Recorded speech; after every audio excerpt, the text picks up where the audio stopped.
The Jerusalem to which the Christian belongs is a heavenly Jerusalem. And John on Patmos sees it descending from heaven to earth.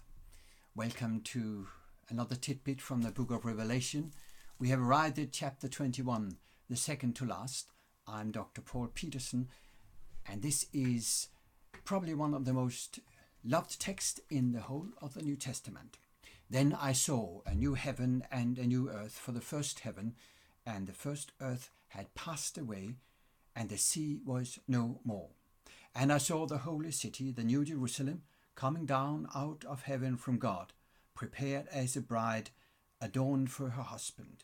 And I heard a loud voice from the throne saying, Behold, the dwelling place of God is with man. He will dwell with them, and they will be his people. And God himself will be with them as their God. He will wipe away every tear from their eyes, and death shall be no more. Neither shall there be mourning, nor crying, nor pain any more, and the former things have passed away. As a pastor, this is a text I have often read to people who were severely ill or were close to death, as a comfort. In the book of Revelation, this is the last scene in those scenes that follow the second coming. There is judgment on the harlot, there has been judgment on the beast, there has been judgment on the devil, there has been judgment on the godless. But now we turn to the positive, the heritage of the saints, the new Jerusalem. It has been introduced in the previous judgment scenes. Now there is a fuller description, and that will be elaborated on in the following 1.5 chapter as well. What follows is a remarkable scene. That is a scene where John hears the voice of God. But notice that the description of the New Jerusalem is in part a description that is using the opposite. We are told what will not be there. There will be no death. There will be no tears. There will be no grief. There will be no torment. Often you have to describe the ideal, but by what is not ideal. All those things will pass away. And God then tells, Behold, I am making all things new. What is unique about this statement is that this is only the second time that God himself, from the throne, is speaking in the book of Revelation. The first time was in the last of the 7 plagues. Now he speaks again. Otherwise, the reverence for God means that at the time you will not describe God as moving, only verbally, but he is almost not described directly or explicitly, but those 2 places he's speaking. And next, the second explanatory vision. You remember maybe that in chapter 17 you had the explanatory vision that would encompass the judgment on the harlot, on Babylon. Now you have the elaboration of the New Jerusalem. One of the 7 angels who had the 7 bowls full of the 7 last plagues came and spoke to me, saying, Come, I will show you the bride, the wife of the Lamb. And John is taken up on a high mountain, and he views the New Jerusalem. The description of Jerusalem should not be taken in a naturalistic sense. In part, it is symbolic.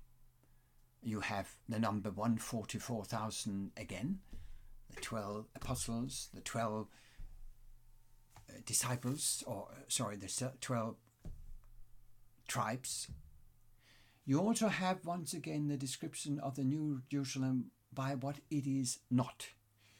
One example, in the latter part of the book in verse 25, it is said, Its gates will never be shut by day, and there will be no night. Now why does he need to say that? Not because the New Jerusalem is part of the world where it is necessary to take care of people around them, enemy, hostile people, but simply because this is a typical way of saying, and there will be peace.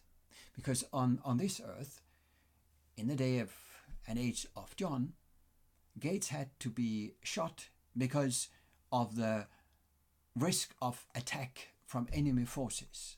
So saying that they are not shut does simply mean there's peace. There's peace all around. All wars have stopped. There's nobody who wants to wage war anymore.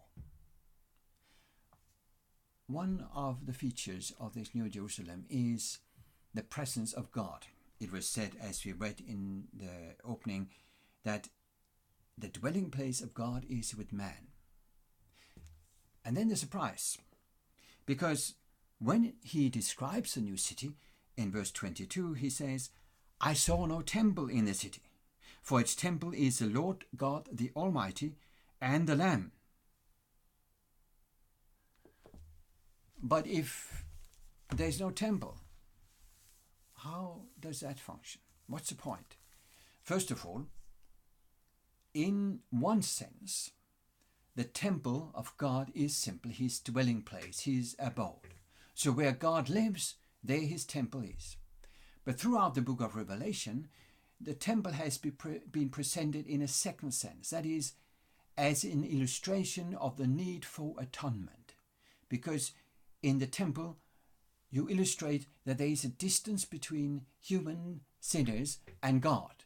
There is a door, there are veils. Now that sense of temple has now disappeared. There is no longer any distance, no separation, no wall between God and human beings. So that's a sense in which the temple is no longer there. God is still there, so in that sense his dwelling place is there. But not the temple to illustrate that there is a distance, that's gone. And notice then, now we come to these chapters, whenever God is mentioned, Theos as a name for the person in the Godhead we call the Father, the Lamb is there as well. So, the Lord God Almighty is the temple and the Lamb. And the city has no need of sun or moon to shine on it, for the glory of God gives it light, and its Lamb is the Lamb. So, Jesus Christ is here so strongly identified with the Father that he is on the throne with his Father. The Lamb is on the throne. There is no distance anymore between human beings and God. And everyone who is written according to the last verse of the chapter in the Lamb's Book of Life will be able to enter. Welcome. And thank you for listening to yet another tidbit from the book of Revelation.